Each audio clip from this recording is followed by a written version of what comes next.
I mean, I see no correlation there that anything would be being done in a medical sense to advance us or them or anything else. This is just flat-out butchery, and in every case, the same organs are taken, whether it's cattle or human. The same organs are missing. Well, why is that? I mean, what is that? I don't know. Here's something from Randy in Africa. We are a game preserve in Africa. The implants are simply their way of tagging us. Abductions are their biological study of us. Mutilations are poachers, just like here in Africa. Well, he's probably got a good theory there. And you know, if all these cases of abduction turned into mutilations, there'd be bodies laying all over the place. That's right. So, and the tagging, I truly believe he's got a real good point there. I've talked to Dr. Lear. I've been to a couple of his conferences and seen some of his work. And, you know, especially the one case where he took out 3 pieces that were broken. He actually broke them taking them out of this thing.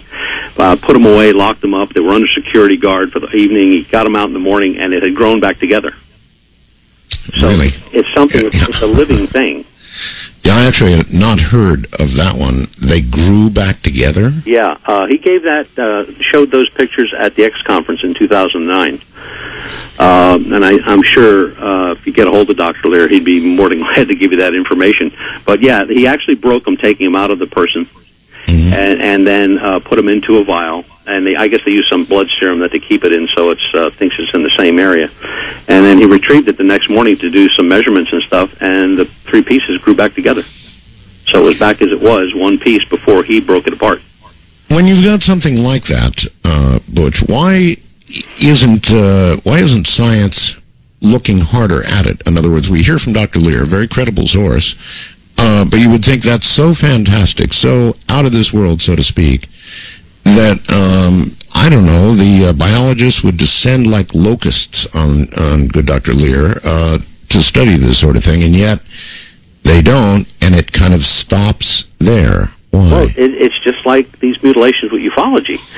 You know, these reports were so quickly dismissed as just misinformation and stories concocted by lurid tabloids, and the cattle mutilations were blamed on everybody from religious cults to predators, and the reports today, if you go to give something like this at a conference, say, put out by MUFON or another large organization, first thing they'd do is they'd dismiss it as, you can't do that, it's bad taste, it's just not to be mentioned. Well, it is hard to talk about. I mean, Butch, look, when we're on the air, like right now, talking about, you know, human beings being dissected and mutilated, it's not easy to discuss, and people sort of, they're so scared of it, they're so freaked out, they just don't want to hear it. Yeah.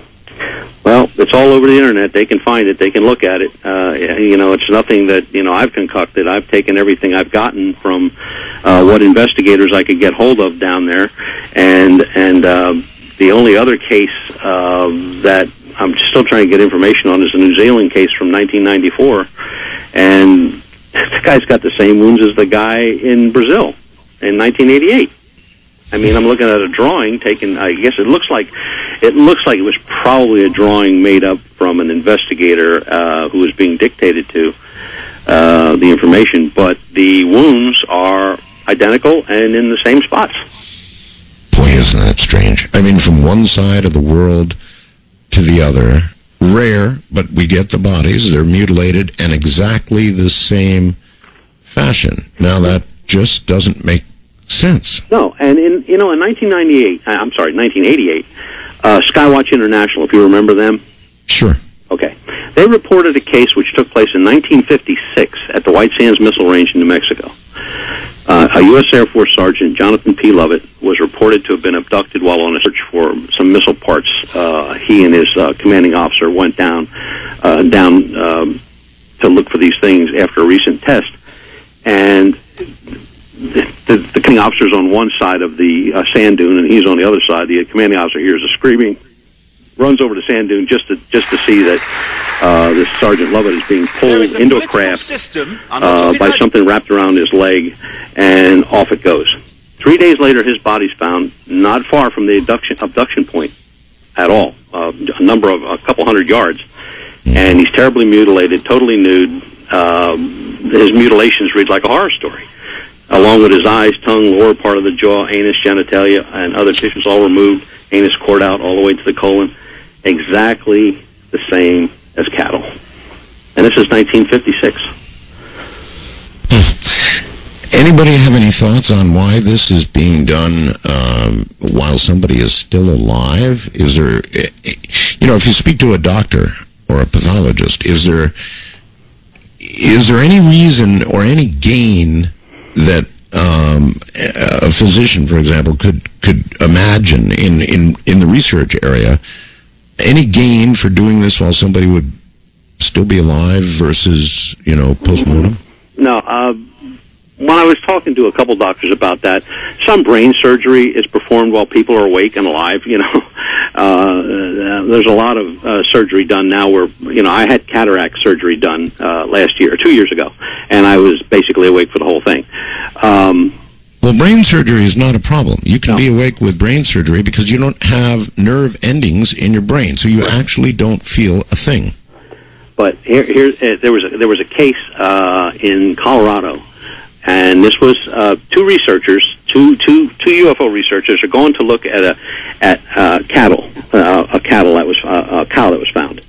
And the one guy's taking his pictures and doing this, that, and the other thing, and the other guy's taking some measurements. And he calls the guy over, his partner over, and he says, "What's wrong with this picture?" And he's looking at the face of the cow. And he says, "I don't see anything wrong other than the eyes are missing." He said, "The cow is laying on its side." "Correct." He says, "Yes." He says, "The eyes were taken out. The viscous fluid behind the eyes should have run down the side of the animal's face." "Correct?" He goes, "Yeah." He said, "Why is the viscous fluid in this animal running down its snout and off its nose?" The cow was standing up. The cow was standing up when it was done. Yeah, it had to be. That's the only way the fluid would have flowed. If the cow would have been on its side, the fluid would have flowed, off to the side. And this fluid came right down its snout and off its nose. And there it dried. And again, there's never any evidence found of somebody walking in or walking out. There would have to be some sort of evidence, and there never is. And then there's the predators. They won't touch these carcasses. So something with high strangeness has done this. There simply is no question about it. Yeah, I mean, there's some of these animals are found in very remote areas where it has snowed, and there's not a footprint, not a pad print of any type of animal. Nothing around going. No tire tracks. No snow moved from chopper, helicopter blades. Like some people say, the government's doing all this.